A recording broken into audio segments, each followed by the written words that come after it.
चलो दोस्तों, तो आज हम लोग स्टार्ट करें डेवऑप्स के नए सीरीज के साइड। और आज हम लोग बात करेंगे गिटहब के बारे में। तो दोस्तों मैं आपको बता दूं, ये जो गिटहब टॉपिक है बहुत ही इंपॉर्टेंट है डेवऑप्स प्रोफाइल के लिए। तो कोई बंदा अगर बोलता है कि मैं डेवऑप्स प्रोफाइल पे जाना चाहता हूं तो उसके स्किल्स में गिटहब टूल्स होना ही चाहिए। ठीक है। तो हालांकि गिटहब जो है ज्यादा बड़ा टॉपिक तो नहीं है, छोटा सा टॉपिक है, आप इसको 10 घंटे में कंप्लीट कर सकते हो, है ना। लेकिन इसकी इंपॉर्टेंस ही बहुत ज्यादा है डेवऑप्स प्रोफाइल के लिए। तो आज से हम स्टार्ट कर रहे हैं गिटहब के वीडियोस को बनाना। और आज की वीडियो में मैं जो बात करने वाला हूं वो गिटहब को अंडरस्टैंड कराने जाऊंगा आपको कि गिटहब है क्या एक्चुअल में। आपको मैं आज ये चीज बताऊंगा। तो अगर आप गिटहब को समझना चाहते हो बेटर तरीके से, तो अगर आप गिटहब को एक बेटर तरीके से समझना चाहते हो दोस्तों, तो आपको उससे पहले गिट अंडरस्टैंड करना पड़ेगा। और अगर आप गिट को बेटर तरीके से अंडरस्टैंड करना चाहते हो तो आपको उससे पहले वर्जन कंट्रोल सिस्टम आपको पहले समझना पड़ेगा। और अगर आप वर्जन कंट्रोल सिस्टम को समझना चाहते हो तो आपको पहले ये अंडरस्टैंड करना होगा कि वर्जन कंट्रोल सिस्टम नहीं था मार्केट पे। आईटी इंडस्ट्री में वर्जन कंट्रोल सिस्टम नहीं था तो किस टाइप की प्रॉब्लम्स फेस करनी पड़ती थी हमें। तो अगर आपको प्रॉब्लम्स समझ में आ गया तो फिर आप ये चीज बेटर तरीके से समझ जाओगे कि अच्छा ये प्रॉब्लम्स थी तो इस प्रॉब्लम को वर्जन कंट्रोल सिस्टम ने सॉल्व कर दिया। और अगर आपने वर्जन कंट्रोल सिस्टम को अंडरस्टैंड कर लिया तो फिर आप गिट को अंडरस्टैंड कर लोगे। और अगर आप गिट को अंडरस्टैंड कर लेते हो तो आपको गिटहब भी अंडरस्टैंड हो जाएगा बेटर तरीके से। और अगर आपको गिटहब अंडरस्टैंड हो गया तो फिर आप ये अंडरस्टैंड कर लोगे कि गिटहब को डेवऑप्स प्रोफाइल पे कहां ले जाकर फिट करते हैं। ये फिर आपको बेटर तरीके से अंडरस्टैंड हो जाएगा। सॉरी दोस्तों, एक कॉल आ गया था तो उसे मुझे पिक करना पड़ा। तो हम लोग बात कर रहे थे कि गिटहब अगर आप समझ गए तो फिर आपको डेवऑप्स में गिटहब को कहां पे ले जाकर फिट करते हैं वो आप अंडरस्टैंड कर जाओगे बेटर तरीके से। ठीक है। तो ऐसे ही हम लोग यहाँ पर आज के वीडियो में हम लोग ये डिस्कस करने वाले हैं कि वर्जन कंट्रोल सिस्टम नहीं था तो प्रॉब्लम्स क्या थी, किस टाइप से काम कर रहे थे हम उस टाइम पर, और वर्जन कंट्रोल सिस्टम के आने से क्या प्रॉब्लम सॉल्व हो गई। और फिर गिट को अंडरस्टैंड करेंगे, फिर गिटहब के यूज केस को समझेंगे और फिर गिटहब को डेवऑप्स में कहां पे ले जाकर फिट करते हैं आज उसके बारे में अंडरस्टैंड करेंगे। तो आज का वीडियो जो है वो पूरा का पूरा एक इंट्रोडक्शन के ऊपर है। आज हम लोग ऐसा कुछ प्रैक्टिकल जैसा कुछ भी आज डिस्कस नहीं करेंगे। नेक्स्ट वीडियो से गिटहब के ऊपर प्रैक्टिकल्स मिलेगा। तो ठीक है दोस्तों, स्टार्ट करते हैं फिर हम लोग डायग्राम के फॉर्मेट में इसको।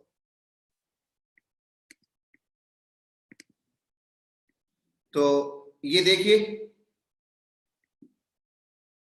तो हम लोग यहाँ पर जो अंडरस्टैंड करेंगे, आज हम लोग अंडरस्टैंड करेंगे, मैं यहाँ पे लिख देता हूं जो भी हम लोग यहाँ पे डिस्कस करने जा रहे हैं। पहले हम लोग समझेंगे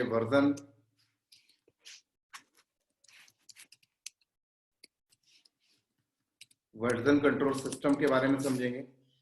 और एटलीस्ट थोड़ा सा छोटा है, मैं इसको बड़ा कर लेता हूँ, फॉन्ट को 14 में कर लेता हूँ।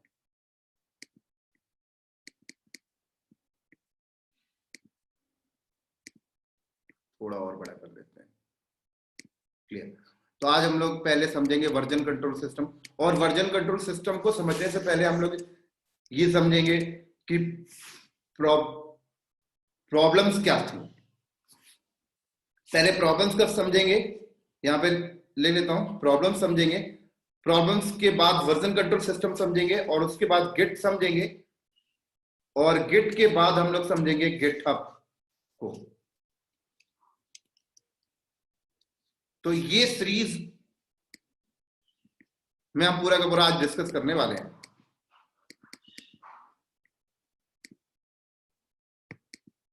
क्लियर। तो चलो स्टार्ट करते हैं फिर हम लोग। तो पहले प्रॉब्लम को समझते हैं।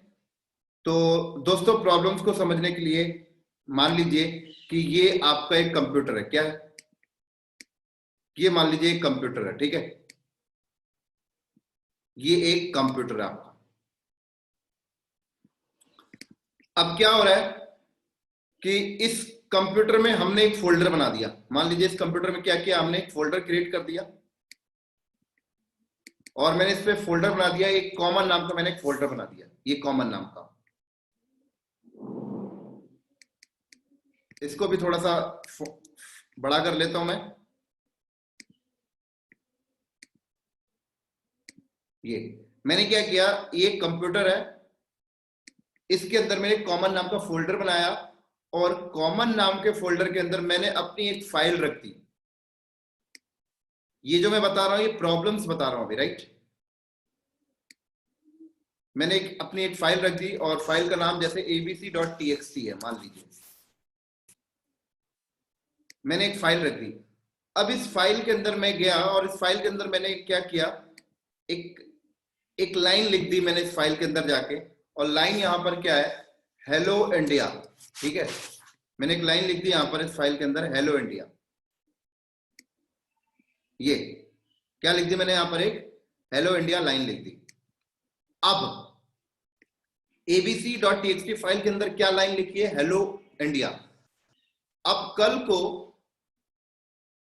या कुछ दिन के बाद मैं एबीसी वाली फाइल को ओपन किया, क्या किया मैंने, एबीसी वाली फाइल को मैंने यहां पर ओपन किया, तो देखिए ये एबीसी नाम की मेरी फाइल थी, इस फाइल के अंदर मैंने हेलो इंडिया लाइन को लिखा है। अब क्या हुआ कि कुछ दिन के बाद मैंने एबीसी वाली फाइल को ओपन किया और एबीसी वाली फाइल को ओपन करके मैंने हेलो इंडिया की जगह क्या लिख दिया, मैंने यहां पर लिख दिया हेलो एजोर, ये लिख दिया। ठीक है, तो कोई बात नहीं, मैंने एबीसी फाइल के अंदर के कंटेंट को मैंने चेंज कर दिया, है ना। अब दिक्कत क्या आएगी मेरे पास यहाँ पर, अब दोस्तों मेरे पास यहाँ पर दिक्कत क्या आने वाली पता है, कुछ दिन के बाद मुझे पुराना वाला कंटेंट की जरूरत पड़ गई। मतलब कुछ दिन निकल गए और एक हफ्ते दो हफ्ते के बाद मुझे याद आया कि एबीसी फाइल के अंदर जो पुराना कंटेंट था हेलो इंडिया, मुझे उसकी जरूरत है। तो अब क्या होगा दोस्तों, क्या वो मिलेगी आपको, नहीं मिलेगी। तो अगर मुझे वो पुराना कंटेंट मिल जाए तो मुझे पहले क्या करना चाहिए था, मैं चाहता हूं कि अगर मैं फ्यूचर में पुराने कंटेंट को भी ले लूं, रिस्टोर कर लूं, तो मैं यहां पर ऐसा क्या कर दूं कि मुझे पुराना कंटेंट भी मिल जाए फ्यूचर में कभी। तो उसका एक ही सोल्यूशन था उस टाइम पर, और सोल्यूशन ये था कि भाई तूने जब एबीसी फाइल बनाई थी उसके अंदर जो तूने कंटेंट लिखा था वो बढ़िया था, कोई बात नहीं, लेकिन अब तू जब भी उस एबीसी फाइल के अंदर जाकर उसके कंटेंट को अगर तू चेंज करता है ना, तो चेंज करने से पहले तू एक काम कर ले। चेंज करने से पहले काम क्या कर ले तू, सोल्यूशन क्या था कि चेंज करने से पहले तो एक काम कर ले, और वो काम यहां पर क्या था कि तो उस एबीसी नाम की जो फाइल है, क्या है, एक मिनट,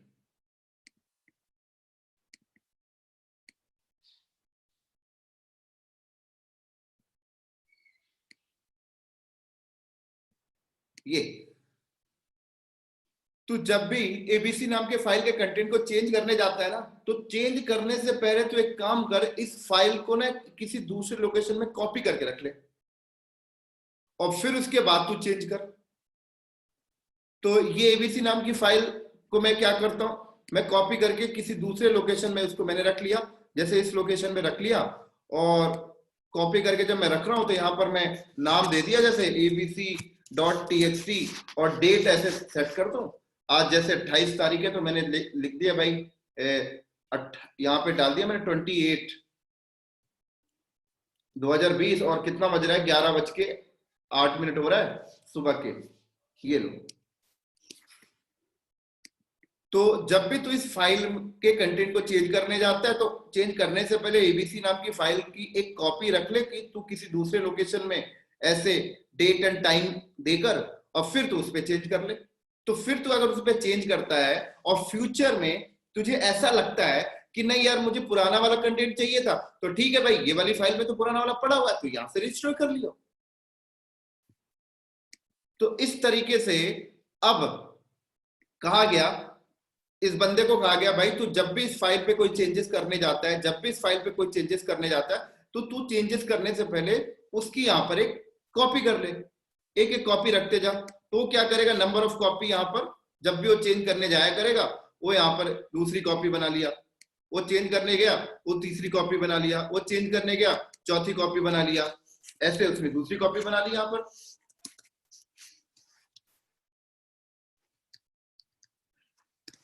अगले दिन चेंज कर रहा है तो उसने अगले डेट के हिसाब से अगली कॉपी बना ली उसने, ये देखो। तो इस तरीके से उससे बोला गया भाई तू जब भी चेंज करने जाता है तो तू उसको सीपी कमांड से, या विंडो है तो कॉपी करके तू किसी दूसरे लोकेशन में से कॉपी बना के रख ले। तो इस तरीके से काम हो रहा था भाई पहले। तो यहां पर देखो उसी फाइल की डेट एंड टाइम के हिसाब से पड़ा हुआ है यहाँ पर। अब उसे याद आया कि यार मुझे उस डेट में जो चेंजेस किया था उससे पहले वाली फाइल चाहिए, तो यहाँ पे आके वो फाइल को रिस्टोर कर ले। तो अगर देखा जाए यहां पर एक सिंगल बंदा काम कर रहा है इस फाइल के ऊपर, ठीक है ना, इस फाइल के ऊपर एक सिंगल बंदा काम कर रहा है। देखो अगर ऐसा हो कि इस फाइल के ऊपर नंबर ऑफ बंदे काम करने लगे, बोला जाए तो 10 बंदे इस फाइल के ऊपर काम कर रहे हैं मान लीजिए, तो अब क्या होगा, अब 10 बंदे अगर इस फाइल के ऊपर काम करेंगे तो ये जो कॉपी वाला सिस्टम है ये तो बहुत सारे फाइल हो जाएंगे फिर यहाँ पर, बिल्कुल हो जाएंगे, कोई प्रॉब्लम नहीं। और एक चीज मैं आपको बता दूं, लिनक्स के ऊपर या विंडोज के ऊपर आप एक बार में एक ही फाइल एक ही जन ओपन कर सकता है। मतलब अगर मैं यहाँ पे 4 बंदे यहाँ पे लाके रख दूं, अब 4 बंदे सिस्टम के अंदर घुस के, पहला बंदा अगर इस फाइल को ओपन कर लिया तो दूसरा बंदा उस फाइल को ओपन करके कुछ एडिट करेगा तो उसे एडिट नहीं करने देगा, ठीक है। क्योंकि होता क्या है कि अगर एक बंदे ने इस फाइल को ओपन कर लिया, एक बार ये फाइल ओपन हो चुकी है, तो दूसरा बंदा जब उस फाइल को ओपन करता है तो लॉक मोड में चली जाती है। तो मैं इसका मतलब एक बार में एक ही बंदा एडिट करेगा इस फाइल को। तो लेकिन अब कहा गया कि इस फाइल पे 10 बंदे काम करेंगे, अब क्या करें, इस फाइल के ऊपर कहा गया 10 बंदे काम करेंगे। तो इस फाइल के ऊपर अगर 10 बंदे काम करेंगे, अब वो 10 बंदे ऐसे भी हो सकते हैं कि इस सिस्टम पे लोकल लॉगिन करके काम करें, या वो 10 बंदे ऐसे भी हो सकते हैं जो अपने सिस्टम पे बैठकर इस फाइल पर काम करें। तो मान लीजिए 10 बंदों का सिस्टम ही है, ये एक बंदा है, ये एक बंदा है, ये एक बंदे का सिस्टम है, ये अगले बंदे का सिस्टम है, ये अगले बंदे का सिस्टम है, ये 4 बंदे। अब 4 बंदे इस फाइल पे काम करना चाहते हैं, तो 4 बंदे अगर इस फाइल पे काम करना चाहते हैं तो 2 तरीका है, या तो 4 के 4 बंदों को बोलो कि यहाँ पर एसएसएच करके इसको, इस सिस्टम को एक्सेस कर लें, और एक्सेस करके क्या करें, उस फाइल को ओपन करें। तो 4 बंदे एक साथ उस फाइल को ओपन करेंगे और कुछ लाइन में चेंजेस करेंगे तो कॉम्प्लेक्सिटी आएगी, यहाँ पर कॉन्फ्लिक्ट का एरर आएगा। तो इसका सोल्यूशन क्या निकाला गया उस टाइम पर, उस टाइम पर इसका सोल्यूशन ये निकाला गया कि 4 बंदे इस फाइल पे काम करना चाहते हैं, अच्छी बात है, 4 के 4 बंदों को बोलिए कि अपने सिस्टम से बैठ के ना इस फाइल को डाउनलोड कर लें। पहले क्या कर लें, अपने सिस्टम से बैठकर क्या कर लें, डाउनलोड कर लें।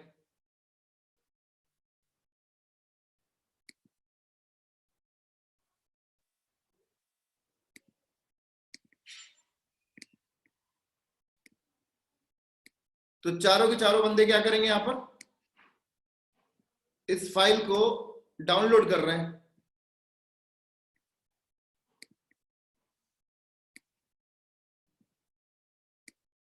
ये लीजिए,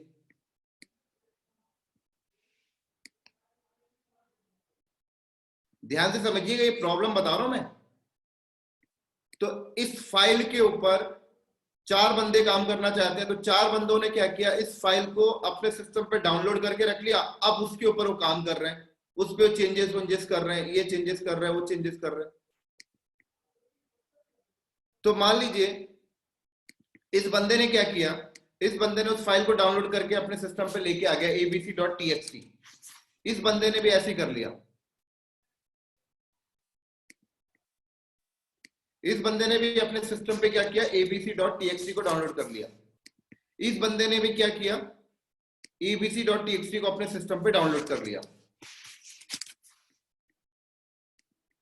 और इस बंदे ने भी क्या किया, abc.txt को अपने सिस्टम पे डाउनलोड कर लिया।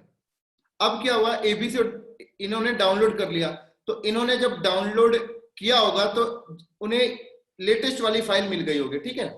अब वो डाउनलोड करके अब अपने सिस्टम पे उस फाइल के अंदर कंटेंट पे चेंजेस कर रहे हैं, है ना। अब मान लो वो लोग बार बार चेंजेस कर रहे हैं, बार बार चेंजेस कर रहे हैं, तो हो सकता है कि उसकी एक कॉपी वो लोग भी अपने लोकल सिस्टम पे कहीं पर रखते जाए, क्योंकि हो सकता है कि इनको चेंज करने के लिए बोला गया, अब ये बार बार चेंज कर रहे हैं, दिन भर में 50 बार चेंज कर रहे हैं, दिन भर में 50 बार चेंज कर रहे हैं, लेकिन मुझे फाइनल चेंजेस चाहिए। तो इन्होंने क्या किया, बार बार जो चेंज कर रहे हैं तो उसकी लोकल कॉपी उन्होंने लोग रख रहे हैं, और फाइनल चेंज होने के बाद मुझे बता देते हैं कि हमने डन कर लिया। ये भी चेंज करके ये भी बोला हमने डन कर लिया, हमने डन कर लिया, हमने डन कर लिया। अब ये चारों ने उस फाइल पे चेंज कर करके डन कर लिया। अब इनका अगला काम क्या आएगा कि भाई अपलोड कर दो, यहाँ पर अपलोड कर दो, यहाँ पर अपलोड कर दो।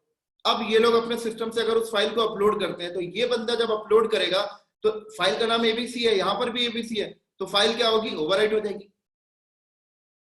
ओवरराइट हो जाएगी ना। या तो फिर मैं ऐसा करूं कि इनको बोलूं भाई तू अपलोड करने से पहले ना इस फाइल का नाम तू चेंज कर देना, आगे कुछ डेट या टाइम या अपना नाम या अपने सिस्टम का होस्ट नेम लगाकर या अपने सिस्टम का आईपी एड्रेस लगाकर तू अपलोड करना, तो कॉमन नाम के फोल्डर के अंदर एक अलग फाइल बन जाएगी। इसको भी मैंने बोला ऐसे ही कि तू भी चेंज कर दियो नाम या होस्ट नेम कुछ, और अपलोड करिए तो तेरा अलग आ जाएगा, तेरा अलग आ जाएगा, तेरा अलग आ जाएगा। अगर मैं इनको ऐसा नहीं बोलता तो सब लोग abc.txt को ही अपलोड करते थे, ओवरराइट हो जाती यहाँ पर। तो इस तरीके से मैंने इनको बोला कि भाई अपलोड कर दियो, तो ये लोग अपलोड कर दिए। अब ये 4 फाइल मेरे पास आ गई, देखिए चारों फाइल। अब मैं क्या करूंगा, अब चारों फाइल को मैं ओपन करके देखता कि भाई आपने क्या चेंज किया, आपने क्या चेंज किया, आपने क्या चेंज किया, और किसके चेंजेस को मुझे रखना, किसके चेंजेस को मुझे नहीं रखना। एक बंदा यहाँ पे बैठा के रख दूं, वो पूरा कॉन्फ्लिक्ट को मेजर कर करके फिल्टर कर लेगा।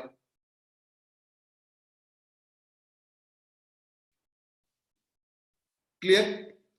तो देखिए अगर एक ही फाइल के ऊपर नंबर ऑफ, अभी यहाँ पर 4 बंदे हैं, अगर यहाँ पर 40 बंदे हो तो 40 बंदे अगर एक ही फाइल के ऊपर काम करें और अपलोड करें अपने डेट और टाइम और अपनी आइडेंटिटी के हिसाब से भी अपलोड करें, तो उनकी फाइल जब यहाँ पे आएगी, उनकी फाइल को ओपन करना, उनकी फाइल को ओपन करके कॉन्फ्लिक्ट को मेजर करना, चेक करना, उसके बाद फाइनल में कंटेंट को निकालकर फिर मैं यहाँ पर उसका एक अलग कॉपी रखूं। तो देखें यहाँ पर मैनुअल अगर आप ये काम करें तो कितना बड़ा टास्क हो जाएगा।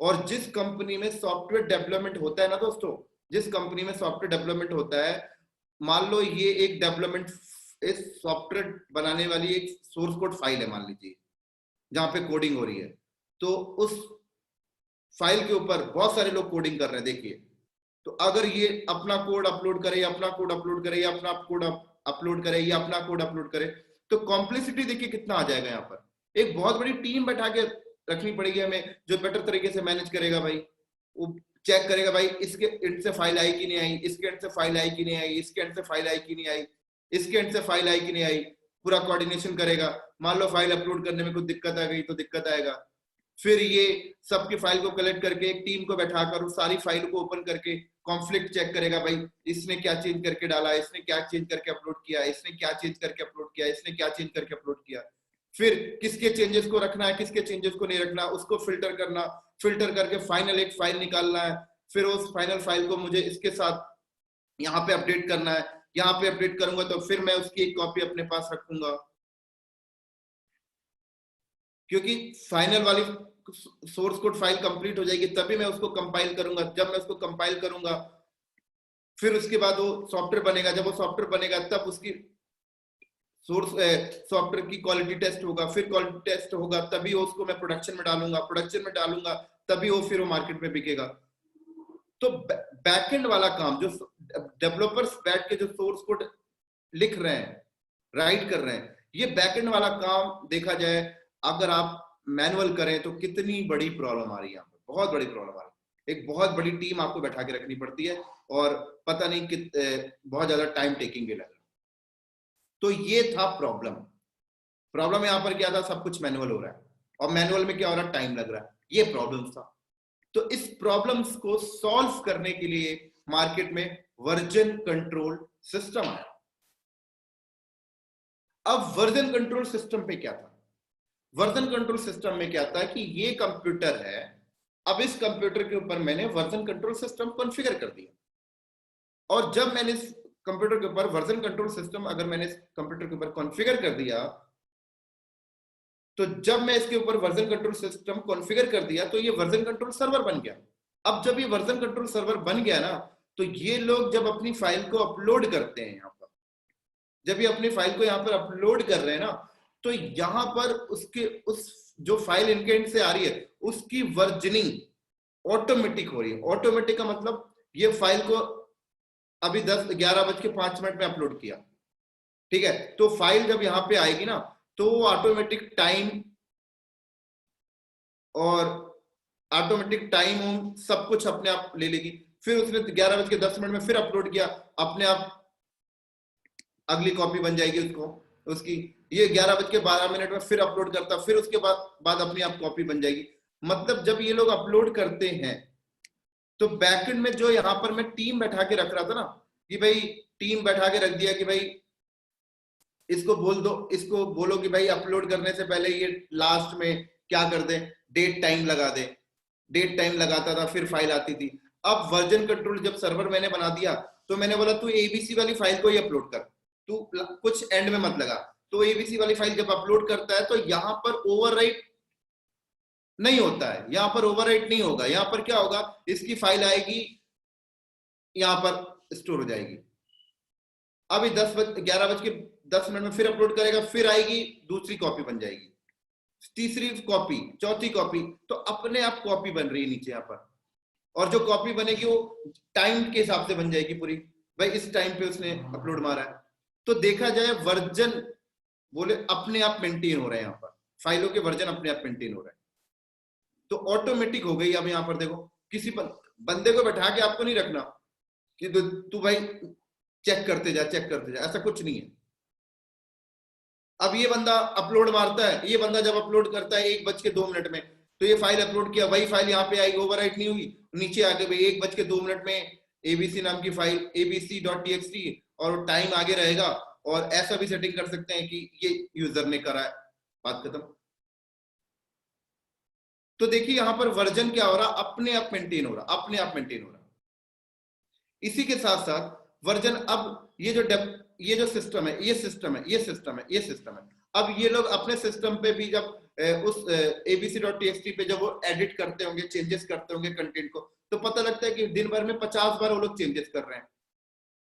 तो 50 बार चेंजेस कर रहे हैं, 50 बार चेंज करके वो अपलोड कर रहे हैं, तो यहाँ पे नंबर ऑफ फाइलें हो जाती हैं, हो जाएंगी बिल्कुल।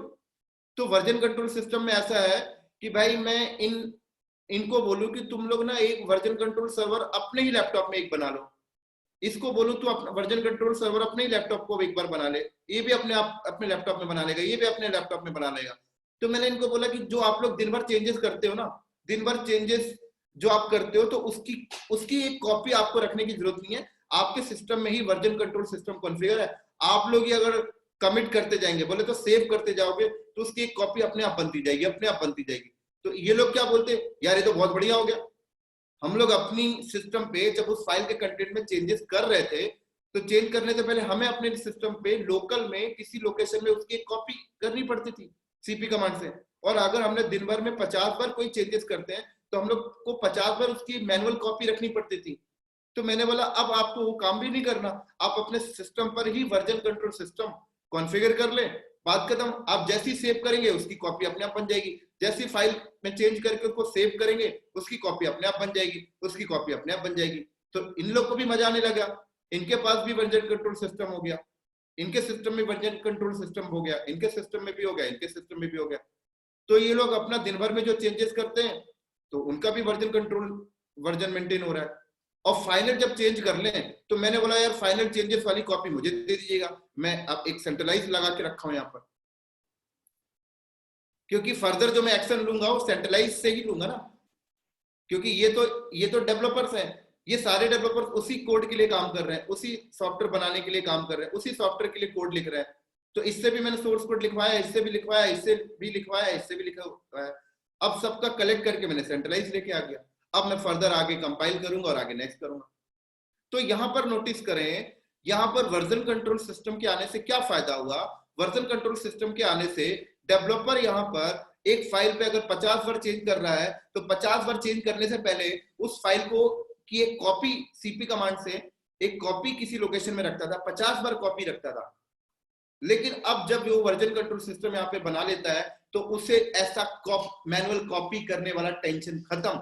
अगर उस फाइल के अंदर चेंज करके जैसे सेव करता है ऑटोमेटिक एक कॉपी बन जाएगी, जैसे चेंज करके सेव करता है ऑटोमेटिक कॉपी बन जाएगी। अगर बंदे ने 50 बार उसके फाइल के अंदर गया, उसके अंदर चेंज करके सेव किया तो 50 की 50 कॉपी अपने आप बन रही है। तो उसको अगर याद आता है यार 20 नंबर वाली कॉपी मुझे चाहिए, तो अपने आप मेंटेन हो रहा है, वो वहां से निकाल सकता है। तो सब कुछ ऑटोमेटिक होने लगी, तो टाइम बच गया यहां पर देखिए। और सेंटर यहां पर हमने लगा लिया, यहां पर भी टाइम बच गया। तो देखिए कितना टाइम बच गया वर्जन कंट्रोल सिस्टम के आने से। तो जब वर्जन कंट्रोल सिस्टम आ गया तो अब डेवलपर लोग क्या करते हैं, अब हमें एक सॉफ्टवेयर बनाना है, तो सॉफ्टवेयर बनाने के लिए कोडिंग करनी है, तो कोडिंग की मेन फाइल यहाँ पे रख दी गई है ना। अब कोडिंग की मेन फाइल यहाँ पे रख दी गई। अब डेवलपर को बोला भाई मान लीजिए मैं वीएलसी बना रहा हूँ, ठीक है, मान लो मैं वीएलसी बनाने के प्लान में हूँ। तो अब मैंने क्या किया, वीएलसी बनाने जा रहा हूँ ना, तो मैंने बोला भाई जो वीएलसी सॉफ्टवेयर बनाऊंगा वो वीएलसी सॉफ्टवेयर तो मैं मैक के लिए भी बनाना चाहता हूँ, लिनक्स के लिए भी, विंडोज के लिए भी और एक्सपी के लिए भी, ठीक है ना। तो मैंने बोला कि भाई ये मेन सोर्स कोड फाइल है, इसको आप लोग पहले अपना डाउनलोड कर लो। इस डेवलपर को बोला कि आप जो कोडिंग करेंगे वो मैक के लिए करिए, आप जो कोडिंग करिए वो एक्सपी के लिए करिए, आप जो कोडिंग करिए विंडो 10 के लिए करिए, आप जो कोडिंग करिए वो यूनिक्स के लिए करिए। बस सारे लोग वीएलसी बना रहे हैं, वीएलसी सॉफ्टवेयर ही बना रहे हैं। अब ये लोग अपना लग गए यहाँ पे सोर्स कोड राइट करना। अब लोग सोर्स कोड राइट करते हैं, चेंज करते हैं, तो एक चेंज करके को सेव करते हैं, वो वर्जन इनका मेंटेन हो रहा है, इनका मेंटेन हो रहा है, इनका मेंटेन हो रहा है। और मैंने बोला फाइनल जब हो जाए मुझे अपलोड कर दीजिए यहाँ पे।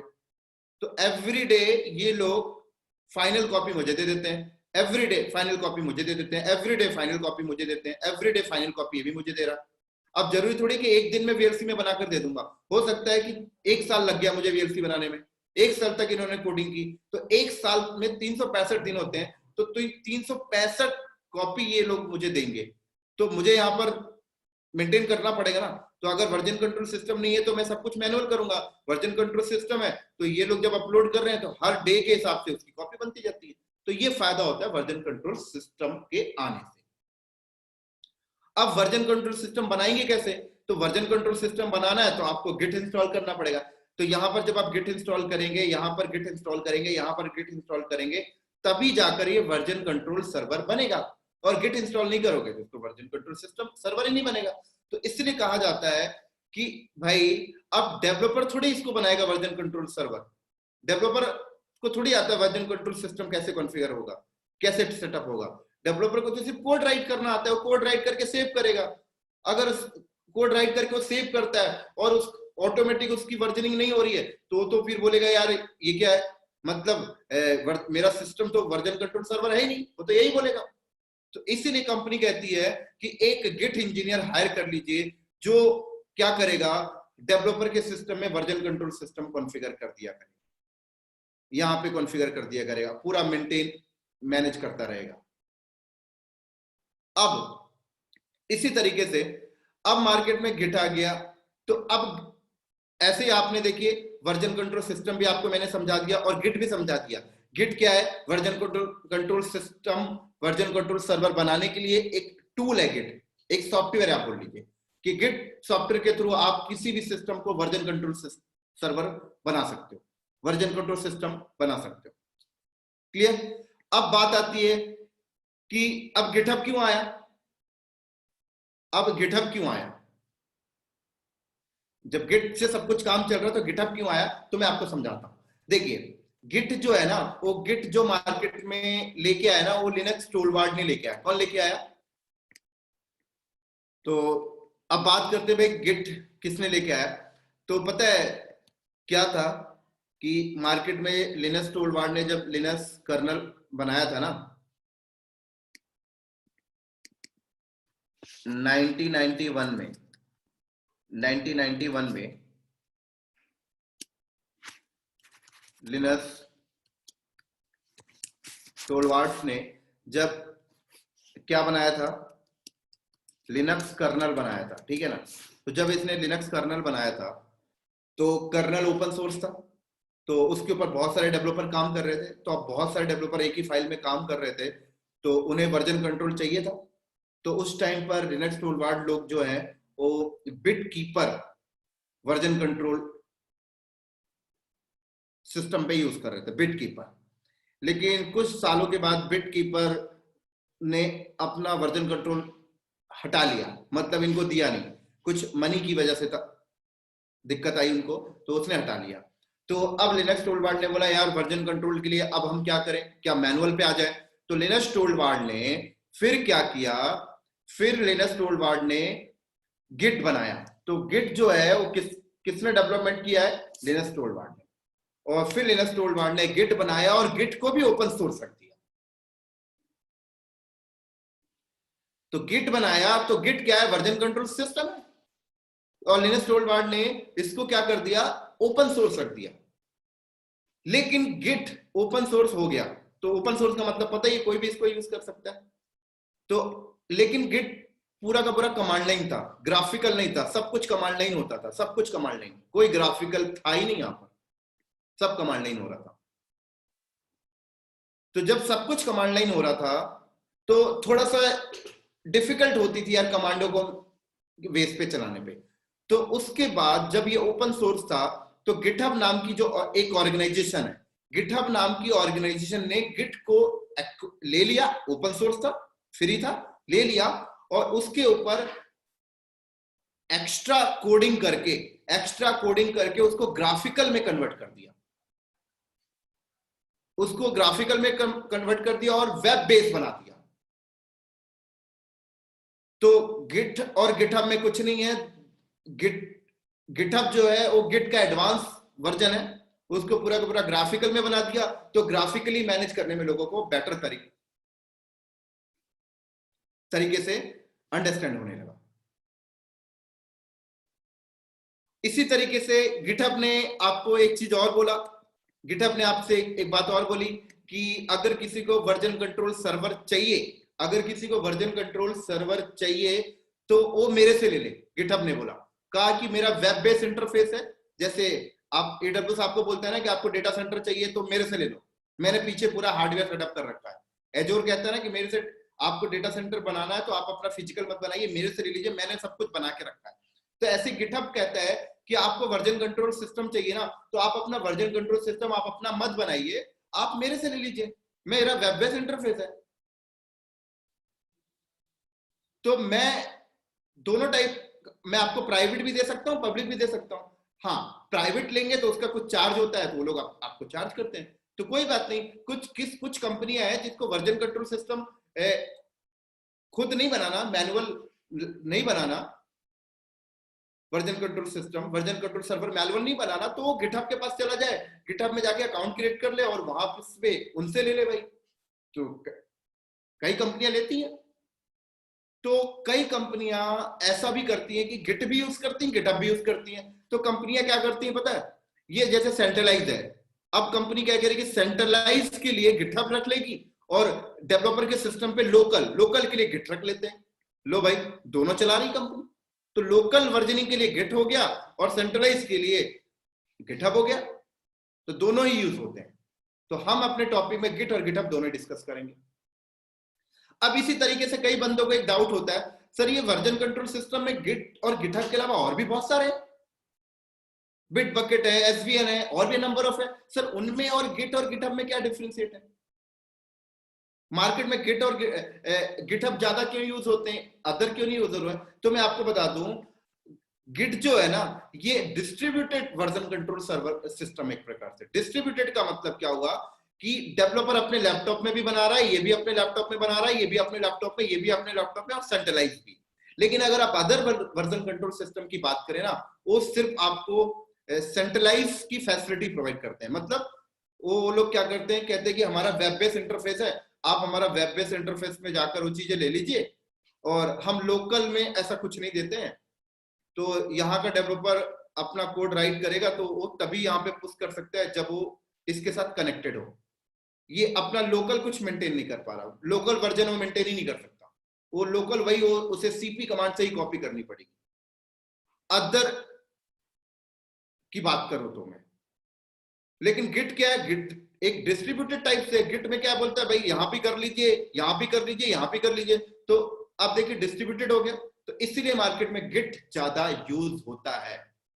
और गिटहब क्या है, उसका एडवांस वर्जन है, वेब बेस है, ग्राफिकल प्रोवाइड कर रहा और सेंट्रलाइज रेपो आपको दे रहा है। तो ये आपके सामने एक मैंने छोटा सा एग्जांपल दिया, इसी के साथ साथ थोड़ा सा आपको, तो अब क्या होगा देखिए, हमने सेंट्रलाइज के लिए गिटहब ले लिया। एक नया डायग्राम ले लेता हूं ये चीज आगे अंडरस्टैंड करने के लिए।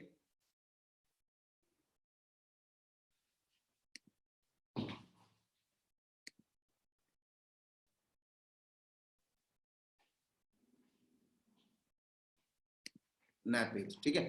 तो अब क्या होता है कंपनी के अंदर, अब कंपनी के अंदर जैसे कि मान लो मुझे एक सॉफ्टवेयर डेवलपमेंट करना है, ठीक है। मान लीजिए मैं एक ऐप बना रहा हूं, है ना, जैसे पेटीएम ऐप है, गूगल पे ऐप है। तो मान लीजिए मैं एक ऐप बना रहा हूं माई पे नाम का। तो अब मुझे माई पे ऐप बनाना है, तो मुझे डेवलपर रखना है। तो मैंने क्या किया, ये देखो डेवलपर्स मैंने हायर कर लिए, ये मैंने यहाँ पे नंबर ऑफ डेवलपर्स हायर कर लिया।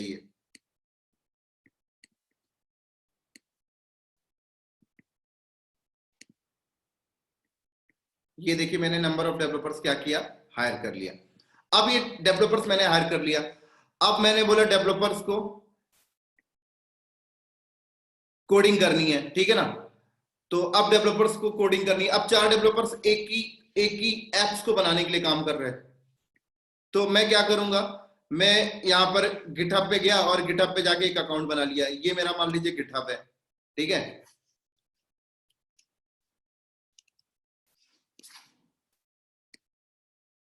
ये गिटहब है, गिटहब में गया, मैंने एक अकाउंट बनाया, और अकाउंट बनाकर माई पे एप्स बनाने के लिए जो फाइल थी, मतलब किसी फाइल पे कोडिंग कर रहा है, वो मेन फाइल मैंने यहाँ पे अपलोड कर दी, माई पे डॉट जावा मान लो, ऐसे मैंने यहाँ पे अपलोड कर दी, ठीक है ना। अब मैं क्या करूंगा,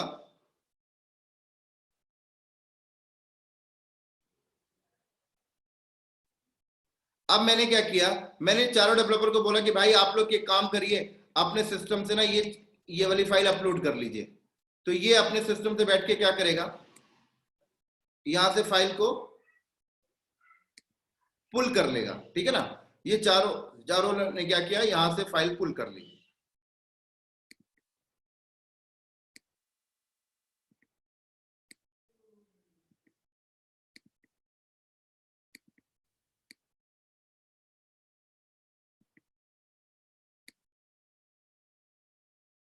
तो मैंने क्या बोला, भाई आप लोग पुल कर लो। तो ये चार क्या करते हैं, ये फाइल को पुल कर लिए।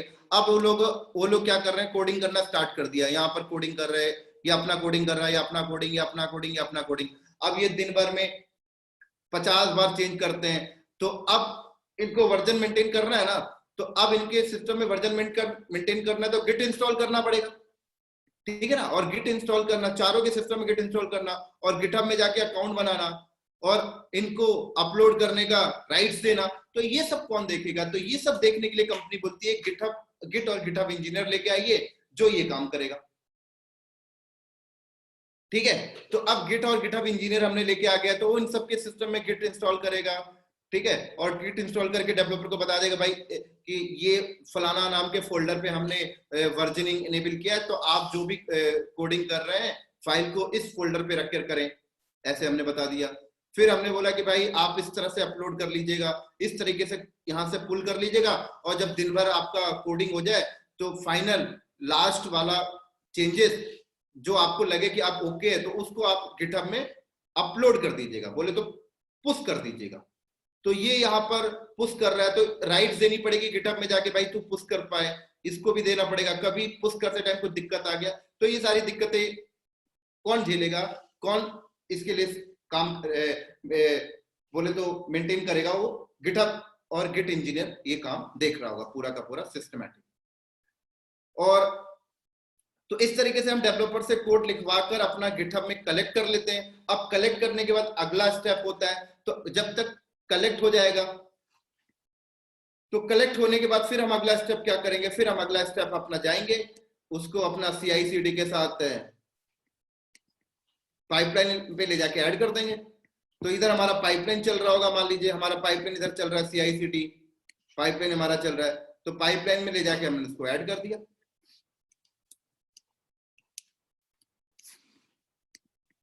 तो अब गिटहब को पाइपलाइन के साथ इंटीग्रेट कराना, तो अब ये कौन काम करेगा, ये काम भाई गिटहब का इंजीनियर करेगा ये काम इंटीग्रेशन। और जब पाइपलाइन के साथ इंटीग्रेट हो जाएगा तो फिर कंपाइलिंग होगी, कंपाइलिंग के बाद फिर हमारा ये यहाँ पर स्टेजिंग एनवायरनमेंट होगा। स्टेजिंग एनवायरनमेंट में हमने उसको इंस्टॉल करके उसकी क्वालिटी टेस्ट करेंगे, और क्वालिटी टेस्ट जब हमारा डन हो जाएगा, ये हमारा स्टेजिंग एनवायरनमेंट हो गया मान लो।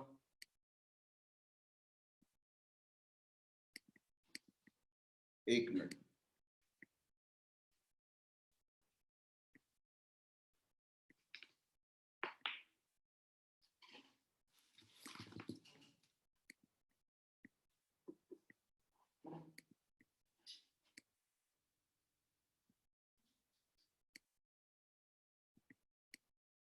ये हमारा स्टेजिंग एनवायरनमेंट हो गया, ठीक है ना, ये हमारा स्टेजिंग हो गया। अब ये स्टेजिंग में डालेंगे, स्टेजिंग के बाद फिर ये आगे वाला एनवायरनमेंट हमारा प्रोडक्शन हो गया, ये हमारा प्रोडक्शन हो गया, फिर प्रोडक्शन में डालेंगे। तो अभी ये मोटा मोटी मैं आपको बता रहा हूँ, ये प्रोडक्शन हो गया, ये स्टेजिंग हो गया। तो सबसे पहला रोल तो यही आने वाला है ना भाई, कोडिंग का। तो डेवलपर अपना कोडिंग करता रहेगा, लेकिन उसका वर्जन मेंटेन करना, वर्जन में कोई दिक्कत ना आए, कोड जब गिटहब में पुश करे तो कोई दिक्कत ना आए, गिटहब को CI/CD के साथ इंटीग्रेशन करवाना, ये सब काम कौन करेगा, गिट और गिटहब इंजीनियर करेगा। तो डेवऑप्स प्रोफाइल के अंदर गिट और गिटहब इंजीनियर ये वाला पोर्शन संभाल कर चल रहा होता है कंपनी का। ये वाला पूरा का पूरा पोर्शन कौन संभालता है दोस्तों, सॉरी, ये वाला जो पोर्शन है पूरा गिट और गिटहब इंजीनियर संभाल रहा होता है। तो इस तरीके से दोस्तों बहुत ही इंपॉर्टेंट पार्ट होता है डेवऑप्स प्रोफाइल पर ये। तो इस तरीके से हम नेक्स्ट क्लास में इसकी लैब स्टार्ट करेंगे, तो देखेंगे भाई गिट कैसे इंस्टॉल करते हैं, विंडोज के सिस्टम में कैसे इंस्टॉल करते हैं, लिनक्स पे कैसे करते हैं, कैसे वर्जन मेंटेन करते हैं, कैसे सेव करते हैं, कैसे कमिट करते हैं, कैसे कॉन्फ्लिक्ट को कैसे रिजॉल्व करते हैं, कैसे पुश करते हैं, एक्सेस कैसे किसी को देते हैं, पुल कैसे करते हैं, गिटहब को कैसे CI/CD के साथ इंटीग्रेट किया जाता है, ये सारी चीजें हम डिस्कस करने वाले हैं। और जब ये हमारा पोर्शन कंप्लीट हो जाएगा तो फिर हम CI/CD जेनकिंस पे आ जाएंगे, राइट, नेक्स्ट सीरीज के साइड। तो ठीक है दोस्तों, आई होप ये गिट और गिटहब के ऊपर जो इंट्रोडक्शन आपको समझ में आया होगा, और अगर ये आपको अंडरस्टैंड हुआ है तो क्लाउड नॉलेज चैनल को आप सब्सक्राइब करें और वीडियो को शेयर करें अपने दोस्तों को, अपने कलीग को। तो ठीक है दोस्तों, गिट और गिटहब के ऊपर नेक्स्ट वीडियो में मिलते हैं बहुत ही जल्दी लैब के साथ। तो अगले वीडियो में प्रैक्टिकल हम स्टार्ट करने वाले हैं। चलो दोस्तों, बाय बाय।